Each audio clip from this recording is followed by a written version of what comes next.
Welcome back. Have you ever found yourself staring at a resistor network, completely stumped because it just won't simplify? Well, if so, you're in exactly the right place.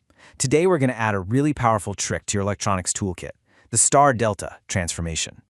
Okay, let's just jump right in. Take a good look at this circuit. This is a classic bridge circuit. Now, your first instinct is probably to look for resistors in series or maybe in parallel, right? But if you look closely, you'll see that none of them are. So how on earth do you find the total resistance here? Don't worry, there is a super elegant solution, and here's our game plan to get there. First, we'll dig into exactly why this circuit seems unsolvable with the basic rules. Then, we'll meet the two network shapes hiding inside that are causing all the trouble, star and delta. After that, we'll learn the transformation trick itself, put it to work to actually solve our puzzle, and finally, we'll talk about why this tool is so incredibly important in the real world. All right, let's start by really understanding the problem. Why do our standard rules fail us here? So the whole issue is how interconnected everything is. You see that resistor in the middle? It acts as a bridge, linking the two branches. And because of that, no two resistors share the exact same current, so they can't be in series. And no two resistors share the exact same voltage across them, so they can't be in parallel either. Our usual go-to methods are completely useless. We've hit a wall. We're stuck. Okay, so to get unstuck, we have to learn to see this circuit in a new way. And that brings us to the two key players, the two shapes hidden inside these kinds of networks. On the left, we've got the star configuration. You can see it's just three resistors all meeting at one single common point. People also call this a Y or a T network. And on the right, we have the delta. That's where three resistors connect end-to-end to form a closed triangle. You might also hear this called a pi or a mesh network. Being able to spot these two patterns is the absolute key to everything. Let's zoom in on the delta for a second. It's all about those three terminals and that closed loop. And here's a cool little memory trick for its other name. If you imagine grabbing the top corner and pulling it up and pulling the bottom two corners down, you can kind of see how it starts to look like the Greek letter pi, right? That's exactly why it's often called a pi network. And here's its counterpart, the star network.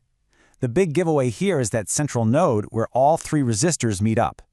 And it's pretty obvious why this one's also called a Y network. It literally looks just like the letter Y. Now the fascinating thing is, our tricky bridge circuit actually has both of these patterns hidden inside it. So if our circuit has both, how does that help us? Well, that leads us to the magic trick. I want you to think of this as a kind of Rosetta Stone for circuits. It lets us translate from a complex language into a simple one. The magic is this. Any three-terminal delta network can be swapped out for an electrically equivalent star network. And that word equivalent is crucial. It means that from the outside terminals, the circuit behaves in the exact same way. The rest of the circuit has no idea anything changed. We can literally just swap one for the other to make our lives a whole lot easier. So, let's get down to how we actually do this translation. First up, we're going to learn how to convert a delta network into its star equivalent. Now here are the formulas, but don't get intimidated. There's a really simple pattern to it. To find any new resistor in the star, just look at the two resistors in the delta that it's connected to. You multiply those two adjacent resistors together, and then you just divide by the sum of all three of the original delta resistors. So for example, to get P, we multiply its neighbors, X and Y, and divide by X plus Y plus Z. Same exact pattern for Q and R. Simple. But what happens if you need to go in the opposite direction? What if you need to turn a star network into a delta? Well, this formula has a simple pattern too. First, look at that numerator, the top part.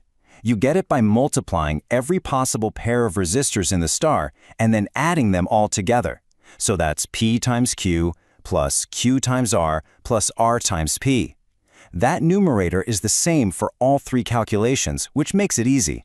Then, to find a specific new resistor in the delta, like resistor X, you just divide that big top number by the resistor on the completely opposite side of the star network. In this case, that's R. Okay, enough theory. Let's take what we've learned and finally crack that puzzle we started with. It's time to put this tool to work. Here's the process step by step. First, you look at your bridge circuit and you identify one of the deltas inside it. Second, you use our new delta to star formulas to calculate the new resistor values. Third, and this is the big aha moment, you actually redraw the circuit. You erase the old delta and draw in your new star. And just like that, the circuit is no longer a complex bridge. It's just a simple combination of series and parallel resistors, which means, finally, step 4, you solve it easily. Now, if we actually plugged in some values, let's say all the resistors in that top delta were 10 ohms, and we ran the numbers, we could calculate the new star resistors. Then, after redrawing it and solving the simple series and parallel bits, we'd get a nice clean answer. This is what's so powerful about the technique. A circuit that seemed completely impossible to solve just a few minutes ago now gives us a definitive answer. We've unlocked it. So you might be thinking, okay, that's a neat trick for a test, but what's the bigger picture? Why is this such a fundamental technique that you learn early on in electronics? Well, this is so much more than just a trick for puzzles. It is a foundational tool. Think about the massive three-phase power grids that run our cities. The generators and many of the big industrial motors are physically connected in either a star or a delta configuration. And if the loads on that grid aren't perfectly balanced, which in the real world they never are, engineers need this exact transformation to analyze the currents and voltages to keep the whole system stable. It makes complex, real-world problems actually solvable.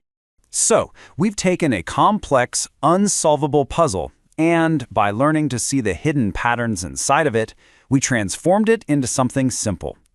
The star-delta transformation isn't just about memorizing a formula, it's a new way of seeing. So now that you have this key, what other complex circuits are you ready to unlock? Thanks for watching.